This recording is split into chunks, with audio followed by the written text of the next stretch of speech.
Ever wondered what it was like to be a lady in medieval times? Did you know women had to follow incredibly strict rules just to be considered proper? Number 10. The silent treatment. Could you imagine being told not to speak unless absolutely necessary? For medieval women, silence wasn't just golden, it was mandatory. Women in the Middle Ages were expected to keep their voices down and their opinions to themselves. This wasn't just a casual suggestion, it was written into conduct manuals and etiquette guides throughout Europe. The reasoning, a quiet woman was considered modest, obedient, and virtuous.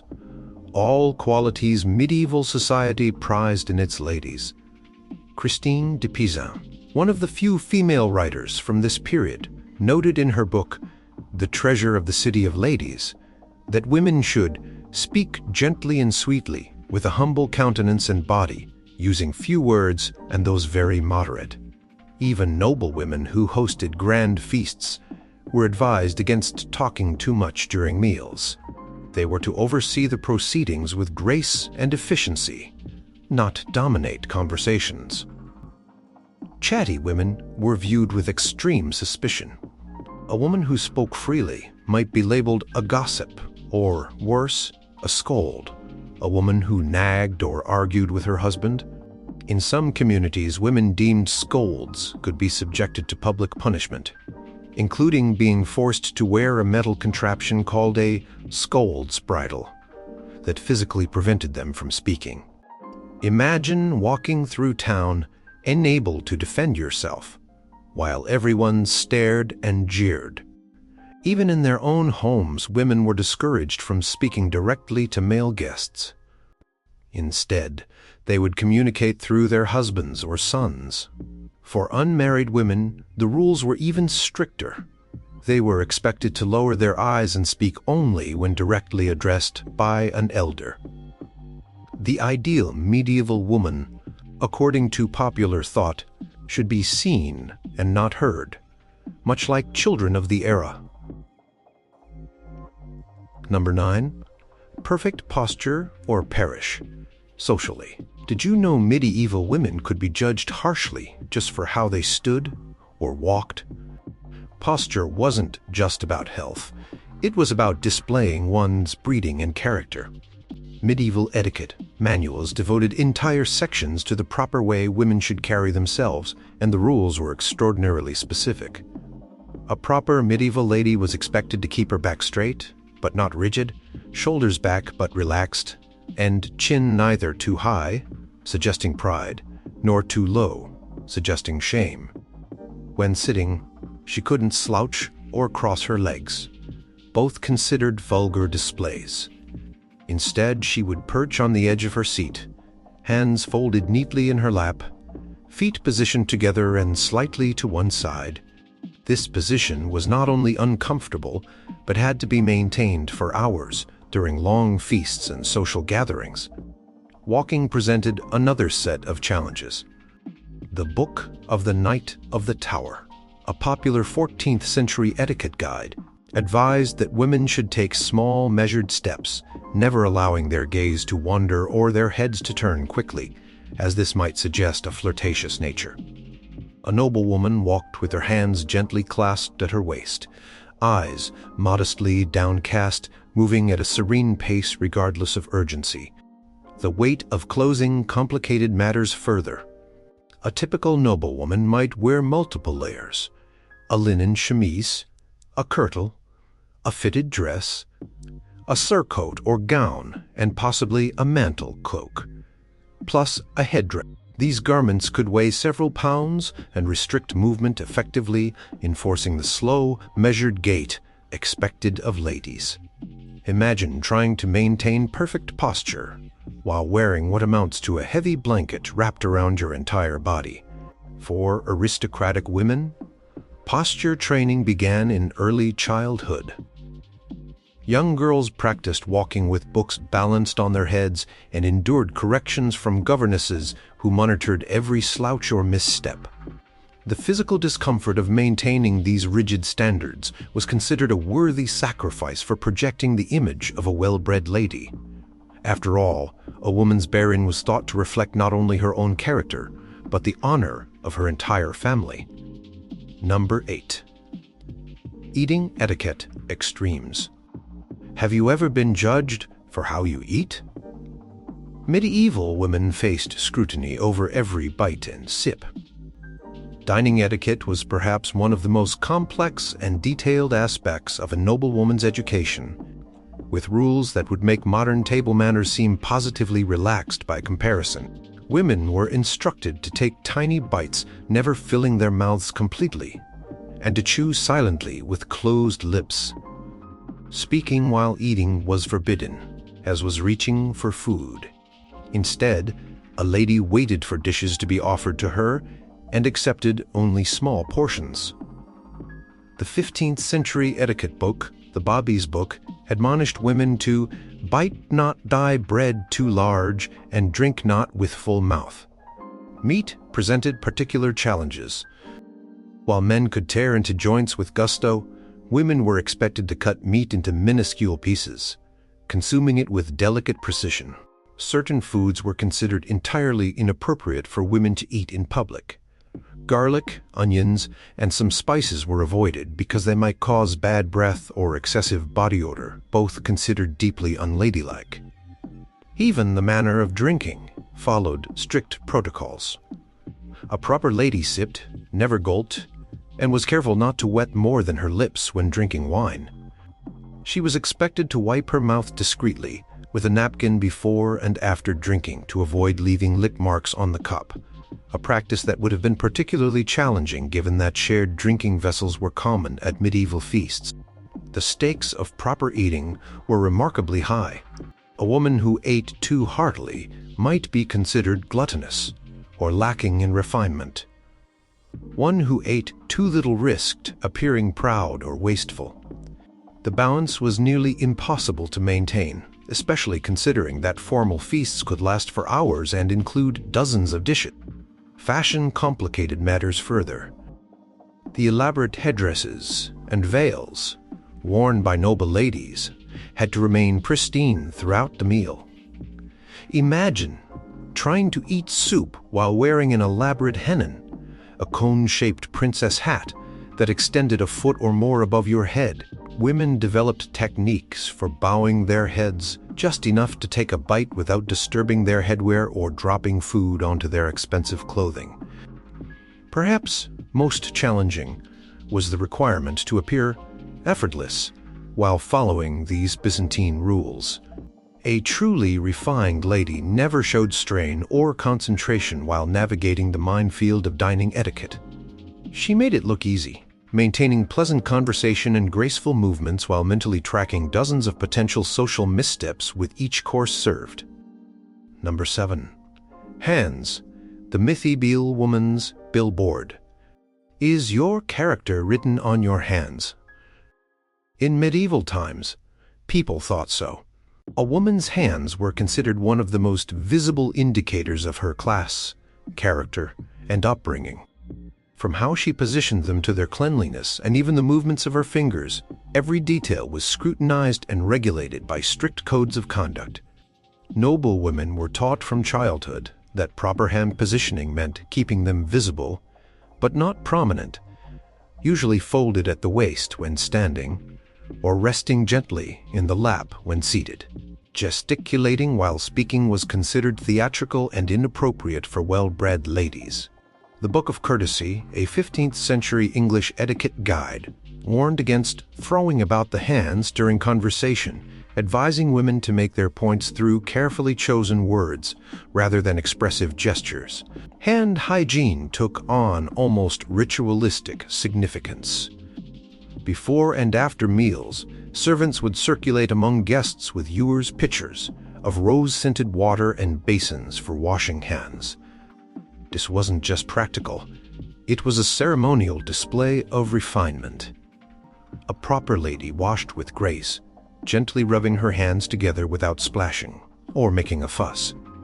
During religious observations, Hand washing took on additional moral significance, representing spiritual as well as physical purification. For unmarried women, hand etiquette became particularly important during courtship. A young woman could communicate volumes through subtle hand movements. Accepting a gift with both hands showed gratitude. Offering a hand palm up suggested openness, while quickly withdrawing a hand from an unwanted touch communicated disinterest in a suitor without creating a scene. These silent signals formed a complex language that allowed women some agency within the strict limits of medieval decorum. The physical appearance of hands mattered enormously. Soft white hands signified nobility and leisure, showing a woman had never needed to perform manual labor. Some noble women went to extraordinary lengths to maintain this ideal, wearing gloves to bed smeared with creams made from ingredients like honey, almond oil, and even crushed pearls. Women of the merchant class faced a particularly challenging balancing act. They needed to participate in family businesses while still maintaining hands delicate enough to signal their rising social status. Even religious devotion showed in a woman's hands. The way she held prayer beads, turned the pages of a devotional book, or clasped her hands in prayer demonstrated her piety and education.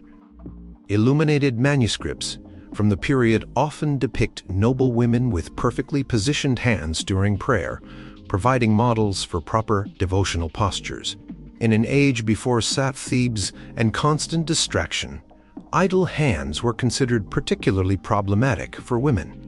A lady was expected to keep her hands productively occupied with appropriate pastimes like embroidery spinning or playing the lute, skills that showcase both industry and accomplishment while maintaining feminine grace. Imagine trying to appear constantly busy yet perpetually calm, your hands always engaged, yet never working too vigorously. Number 6.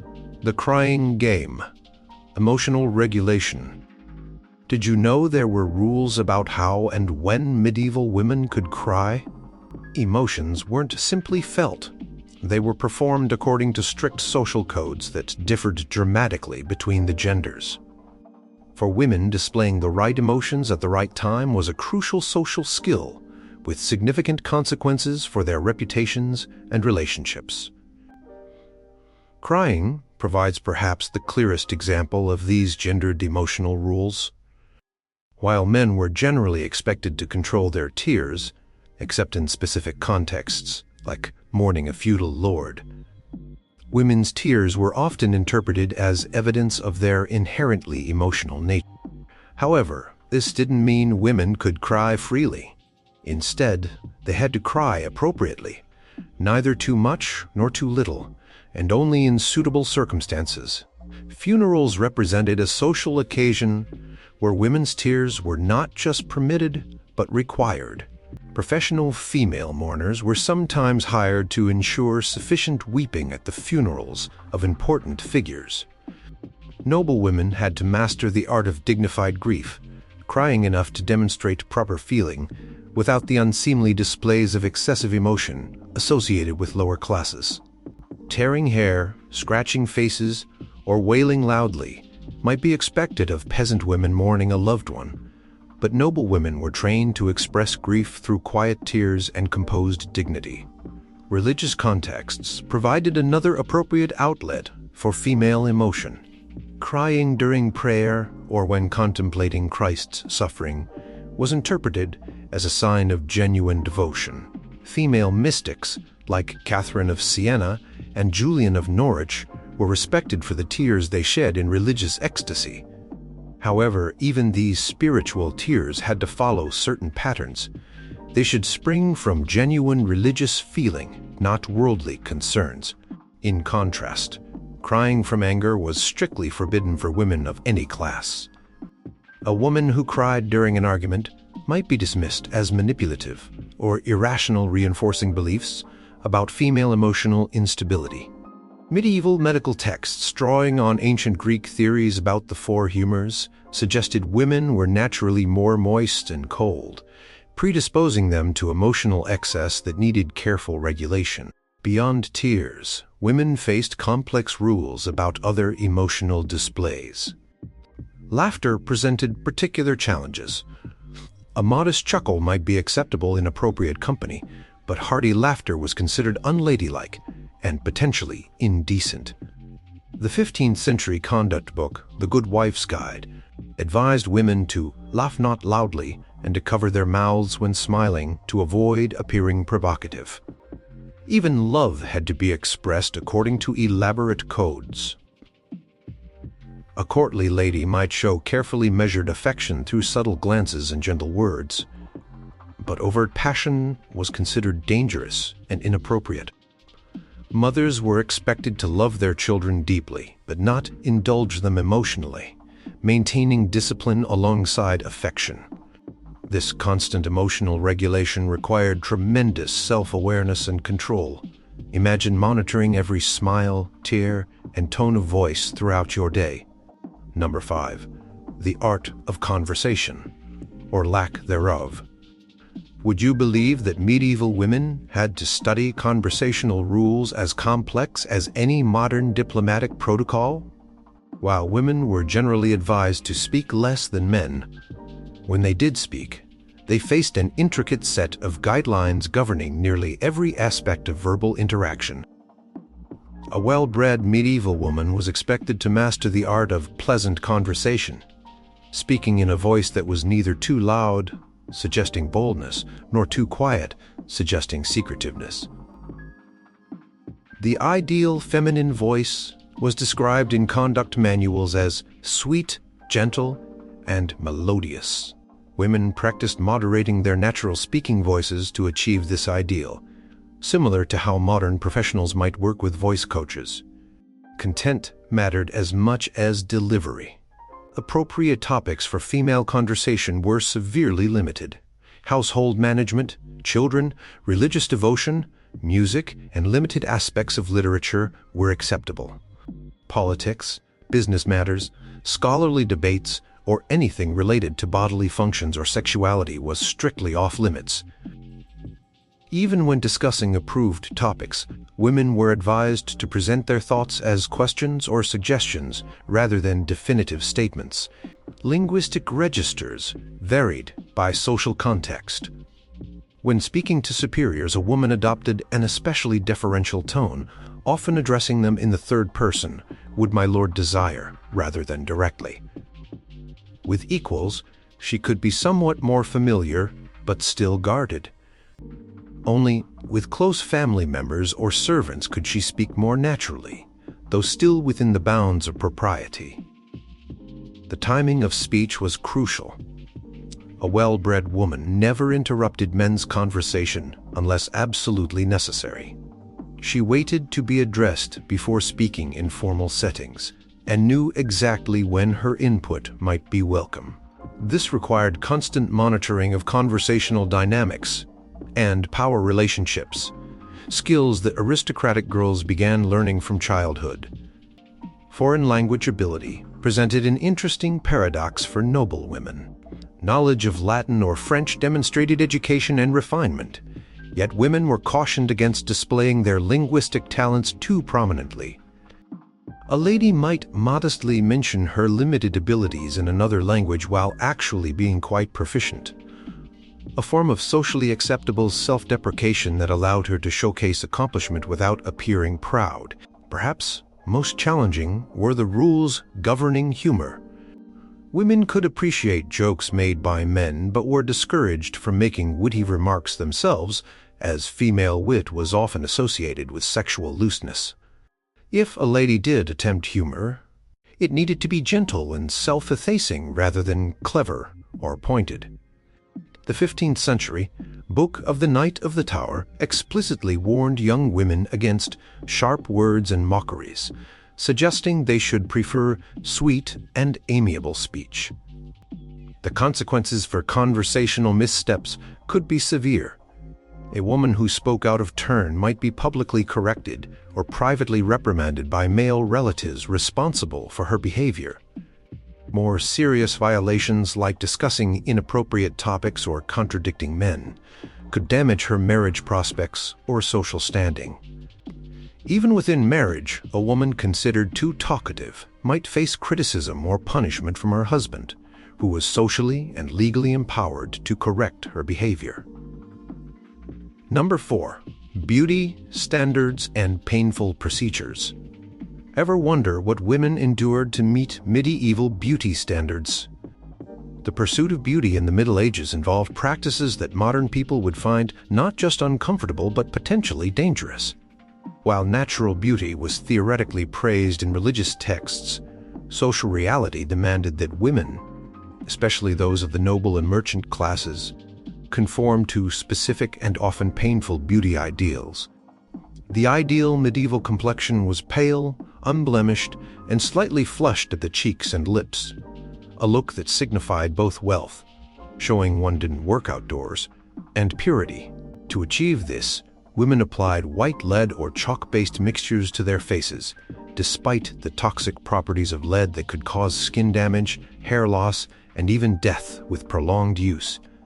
Vermilion, mercuric sulfide, provided the desired rosy flush for cheeks and lips, but was another dangerous substance that caused tremors and kidney damage with regular exposure. Eyebrows underwent painful transformations to meet the fashionable ideal. During much of the medieval period, thin, arched eyebrows were favored. Women plucked their natural brows almost completely and sometimes shaved the front portion of their hairline to create a higher forehead, considered a mark of beauty and intelligence. Some even removed eyelashes, believing they detracted from the eye's beauty, using primitive tweezers or depilatory creams made from caustic substances like quicklime. Hair removal extended beyond the face. Contrary to popular belief, medieval noblewomen did practice extensive body hair removal, particularly in the later Middle Ages. Recipes for hair removal pastes included ingredients like arsenic, quicklime, and bat's blood, concoctions that effectively dissolved hair but often left painful burns and scars, for the wealthy attendants would apply these dangerous mixtures. But middle-class women had to risk applying them themselves. The ideal hair color changed throughout the medieval period, but blonde hair maintained consistent popularity associated with youth and angelic beauty. Women used lye-based preparations to lighten their hair, often spending hours in the sun with their hair soaked in these caustic mixtures. The process damaged hair severely and could burn the scalp, but the resulting golden color was considered worth the pain and potential health consequences. Perhaps most dramatic were the lengths women went to maintain a fashionable silhouette. While the stereotype of the corset belongs more properly to later periods, medieval women did bind their bodies with tight linen bands to create a slim, straight figure. Pregnancy was hidden with increasingly tight bindings until it became impossible to conceal, a practice that restricted breathing and movement and potentially harmed both mother and child. Even sleep became a beauty procedure. During the night, noblewomen wrapped their faces in cloth soaked in various substances, egg whites to tighten skin, almond oil to soften it, or more dangerous concoctions containing mercury or lead to lighten complexion. They slept with their backs against hard surfaces to maintain straight posture, and wrapped their hands in gloves filled with mixtures of wax, oils, and honey to keep them soft and white. These painful beauty practices weren't merely about vanity. For many women, adherence to beauty standards directly impacted their marital prospects and thus their economic survival. A noblewoman's appearance reflected on her family status, while a merchant's daughter might secure an advantageous marriage through careful attention to fashionable beauty. For women whose primary value in society was determined by their appearance and reproductive capacity, these painful procedures represented a form of necessary investment in their future. Number 3. Religious devotion on display. Can you imagine having your spiritual life constantly monitored and judged? For medieval women, Religious devotion wasn't just a private matter of faith. It was a public performance that demonstrated their moral character and adherence to social expectations. The rules governing female religious practice were extraordinarily detailed, touching on everything from church attendance to prayer postures to appropriate expressions of religious emotion. The day of a noble medieval woman was structured around religious observances. She was expected to begin and end her day with prayer, often using a book of hours, a personalized prayer book containing devotions for different times of day. These beautifully illuminated books weren't just spiritual guides, but status symbols, with wealthier women commissioning increasingly elaborate versions to display both their piety and their family's prosperity. Imagine the pressure of performing devotions from a book that represented months of an artisan's labor and a significant family investment. Church attendance followed strict protocols. A noblewoman arrived, accompanied by servants or family members, never alone, and sat in areas designated for women of her rank. Her behavior during services was carefully scrutinized. She needed to appear attentive and moved by the priest's words without drawing attention to herself. Kneeling, standing, and sitting at the appropriate moments demonstrated her familiarity with liturgical practices, while proper management of prayer books and rosary beads showed her education and devotion. The performance extended to charitable giving.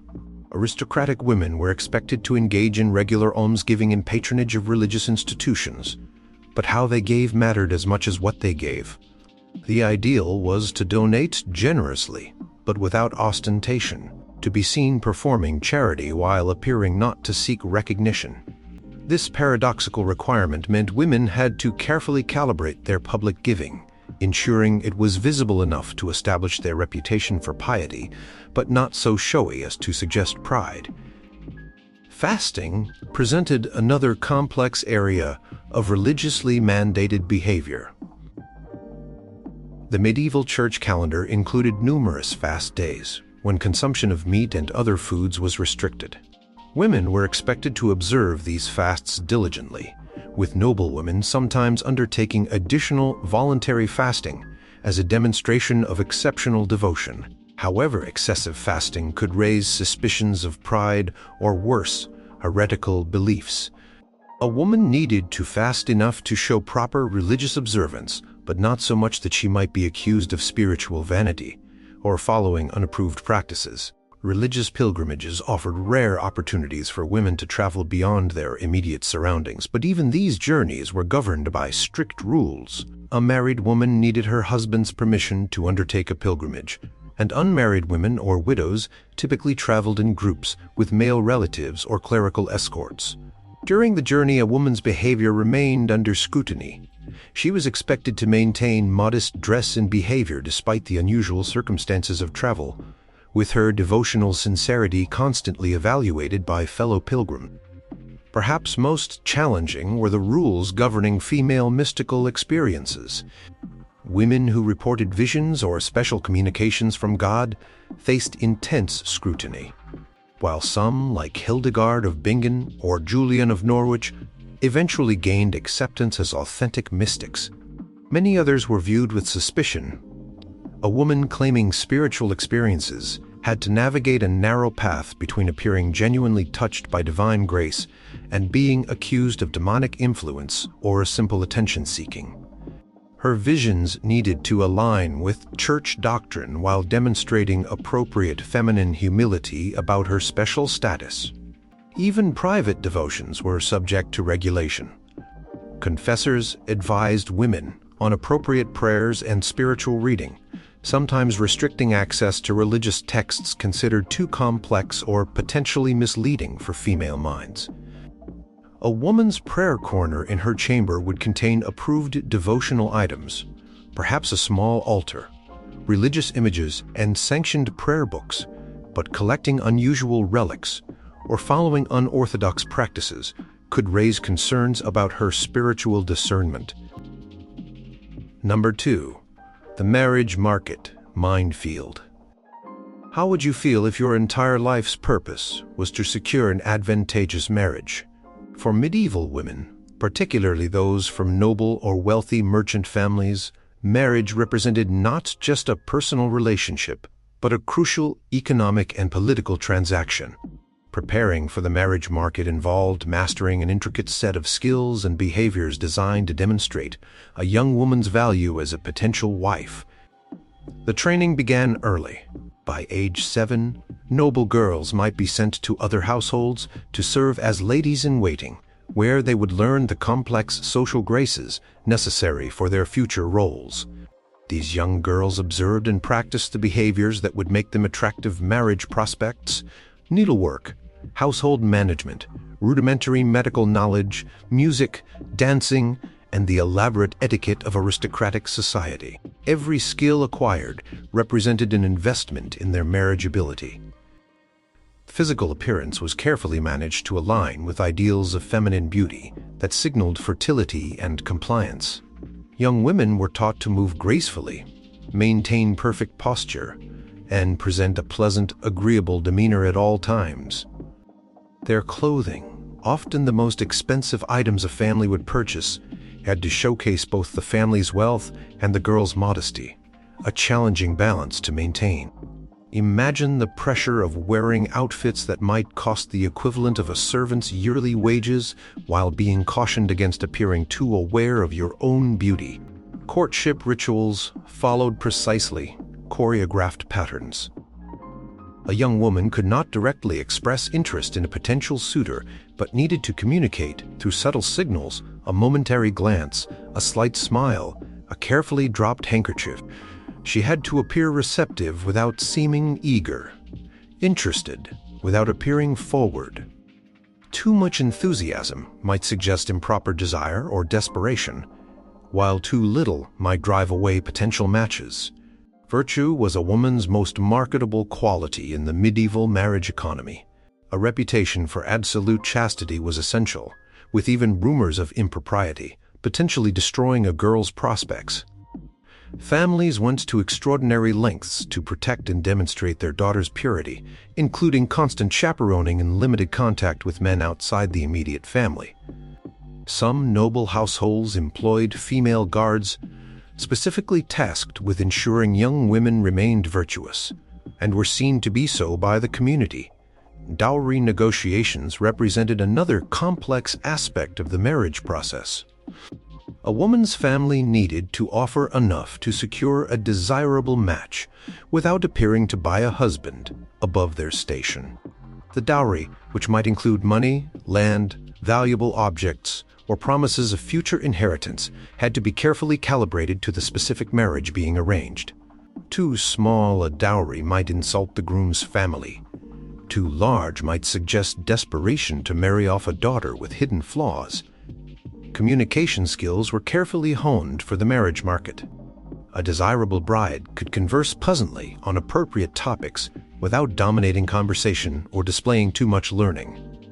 She demonstrated just enough wit to be entertaining without threatening male intellectual superiority. Foreign language abilities, particularly French or Latin, could enhance her value if displayed with appropriate modesty. The ability to read was generally considered an asset, allowing her to manage household accounts and participate in family devotions, though extensive scholarly knowledge might raise concerns about her temperament. Perhaps most challenging was the requirement to appear both accomplished and effortless in these accomplishments. The ideal bride displayed her skills as though they came naturally, never revealing the years of practice behind her perfect embroidery or graceful dancing. She seemed innately virtuous rather than carefully trained in proper behavior. This performance of effortless perfection required constant vigilance and self-monitoring, creating a paradoxical situation where women worked tremendously hard to appear as though they weren't working at all. Number 1. The rules of motherhood. Were you aware that medieval motherhood came with its own elaborate rule book? While modern parenting advice might fill bookstore shelves, Medieval women faced equally prescriptive but far more rigid guidelines for bearing and raising children, perhaps the most significant role society assigned to them. From conception through childhood, a mother's behavior was scrutinized and regulated by religious authorities, medical practitioners, and community expectations. The pressure to produce children, particularly sons, shaped a married woman's entire existence. Failure to conceive quickly after marriage could lead to questioning of her value as a wife, while producing only daughters might be seen as a partial failure of her primary duty. Medieval medical texts offered bizarre advice for influencing a baby's gender, from tying the right testicle of a husband to produce boys, or left for girls, to having women eat specific foods or timed conception according to astrological conditions. Women desperately followed these prescriptions, believing their success as wives depended on producing male heirs. Pregnancy itself was governed by intricate rules. Pregnant women were advised to avoid strong emotions, which were thought to physically mark or harm the developing child. Folk wisdom held that looking at ugly things might make a child unattractive, while focusing on beautiful objects would produce beautiful offspring. Sexual intercourse during pregnancy was generally discouraged, though medical opinions varied on exactly when and why. Physical activity was carefully prescribed, neither too much nor too little exercise, with specific recommendations changing throughout the pregnancy term. Dietary restrictions during pregnancy were particularly complex. Cold foods were thought dangerous to the hot male fetus, while cold female fetuses required different nutritional approaches. Certain foods were believed to cause miscarriage or birth defects, while others supposedly guaranteed a healthy, beautiful child. These contradictory guidelines meant pregnant women constantly second-guessed their food choices, aware that community wisdom would blame any birth complications on their failure to follow proper prenatal care. Childbirth represented a dangerous threshold where medical knowledge, religious belief, and folk practices converged. Women gave birth in specially prepared rooms, surrounded by female attendants, but excluding men, including physicians, who were almost exclusively male. Religious restrictions prevented midwives from using certain pain relief methods that might be considered magical or inappropriate, forcing women to endure excruciating labor with minimal assistance. Throughout this ordeal, a woman was expected to maintain composure and courage. Excessive screaming might be interpreted as weakness of character or insufficient faith. After childbirth, purification rituals reinforced the idea that reproduction made women temporarily unclean.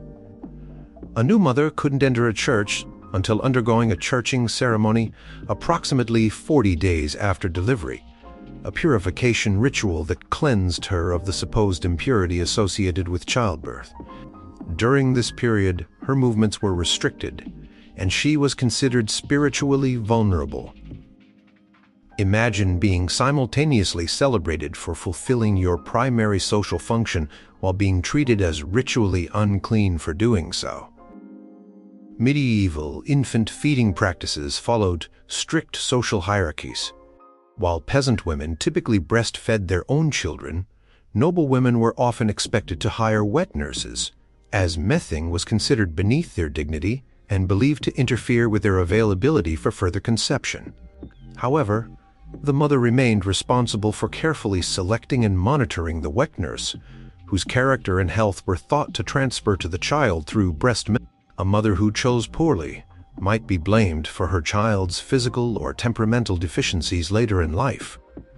Child-rearing philosophy emphasized discipline and early training in gender-appropriate behavior. Boys were gradually removed from female care and placed under male tutelage, while girls remained under their mother's supervision to learn domestic skills and proper feminine conduct. A mother walking the fine line between affection and discipline faced constant scrutiny. Too much love might spoil a child, while excessive harshness reflected poorly on her maternal nature. The success or failure of her children reflected directly on her capabilities as a mother, with any childhood misbehavior attributed to maternal inadequacy. Have you ever noticed how these ancient expectations still echo in our modern assumptions about women's behavior? Do some of these medieval rules feel strangely familiar, even centuries later?